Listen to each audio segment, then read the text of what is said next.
Thank you for being here today and speaking on the matter of COVID-19, the coronavirus, and its impact on education. Could you please introduce yourself to the viewers by stating your name and what you teach? My name is Todd Kern, and I teach digital graphics here at the Waterloo Career Center for the Waterloo Community Schools. Thank you for being here today and speaking on the matter of COVID-19, the coronavirus, and its impact on education. Could you please introduce yourself to the viewers by stating your name and what you teach? Hi, my name is Matt Dunkerton. I'm the Digital Interactive Media Instructor at the Waterloo Career Center. How has coronavirus affected your teaching and personal life? It's affected my teaching because we have, the way that our schedule is set up is we have AB days, so every other day we will see a different group of students. So if I have this class of 20 students, I'll see 10 one day and 10 the next day. But we have had a number of students that will have issues at home, so they can't come in, so we've had significant attendance issues. It's affected teaching. It's kind of thrown a curveball, I think, at all teachers. We've had to adjust to a digital age, which we're already in, but finding new ways to teach students virtually, coming up with different ways to accomplish the same goals we had before and the same student outcomes, and meeting students and families where they are in their homes and in their circumstances that they have. Do you think students have become less attentive towards academics because of this shift to online schooling? I think students have become less attentive, but more as a result of some confusion early on when Corona's first broke out and we kind of took a break before, I think it was in the spring.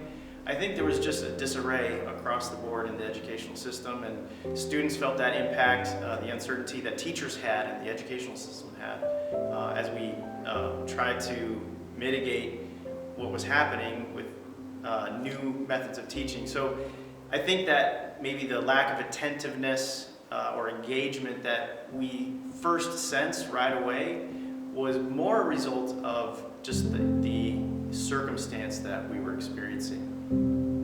I believe there is less of an attention toward their academics for two reasons. Number one, by doing stuff at home, by doing stuff remotely, we miss that close interpersonal contact. Therefore, I think some students might not see that the education is as important as it should be. They won't focus as much. But similarly, we do have students that at home, they do actually have severe health concerns. So I believe some students are having difficulty focusing on their reading, writing, and arithmetic per se when they're concerned about a family member passing away during the night. What are your thoughts pushing back start times of semesters and removing spring break? Well, I see that in two regards. Number one is that the university and schools in itself would have to do what they have to do to try and quell the numbers of infections. If that means having everyone stay home over Christmas break another week, week and a half, 10 days, then so be it.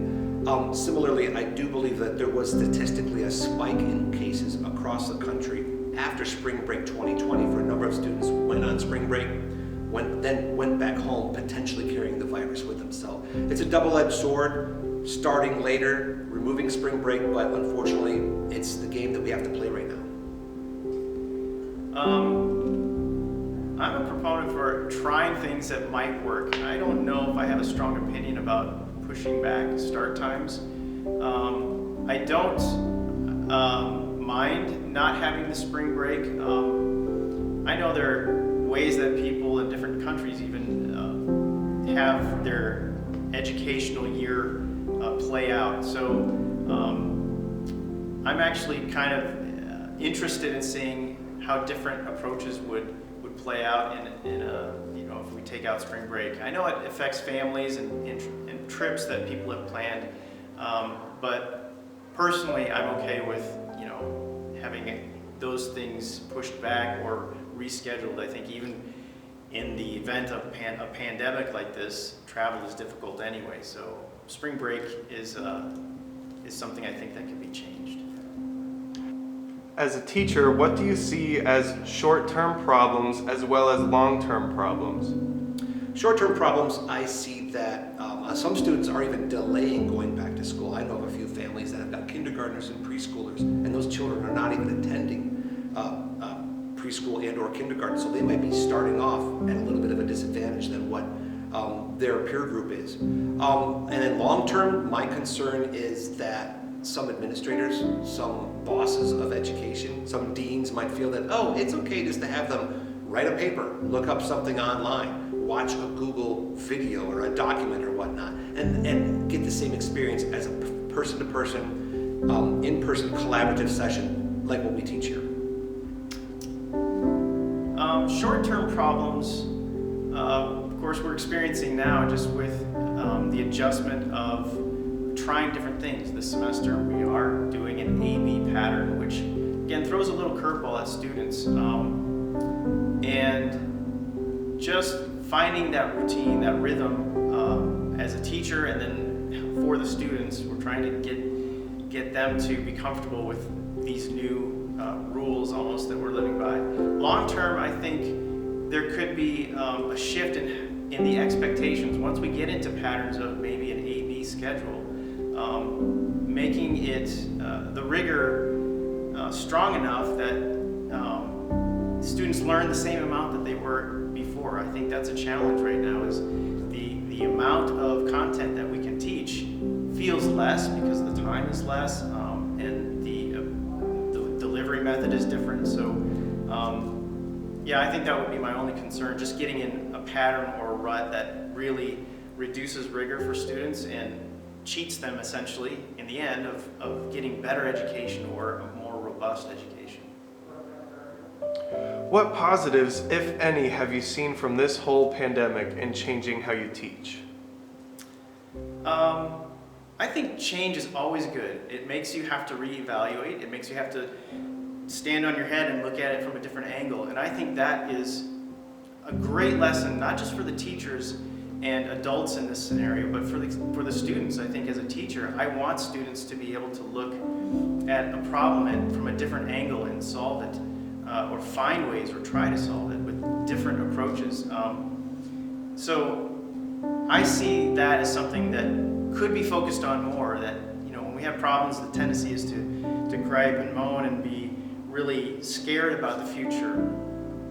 But oftentimes those challenges bring about the best solutions that maybe wouldn't have been found otherwise. Well, conversely, just what I've spoken about is that I can prepare some lessons and some additional resources for students at home. I've learned how to use Screencastify, Google Meets. Yeah, I'm not a huge fan of the online, but if I have a student that's struggling with something, I can set up an individual one-on-one Google Meets. They can log into I can share my screen, show them Photoshop, Illustrator, InDesign, show them exactly step-by-step what to do. So there are some positives I see that can come out of this. One thing that we've talked about is no more snow days. So if this weather is inclement, and all students have got online remote learning resources like Chromebooks and whatnot, I could actually have a supplemental instructional project during that day. So that won't necessarily affect our affect our calendar on a yearly basis. Thank you for joining and speaking on the matter today. Do you have anything else to add? No, I just appreciate the time, and have a great day. Thank you for speaking on the matter. Do you have anything else to add? I don't. Thank you.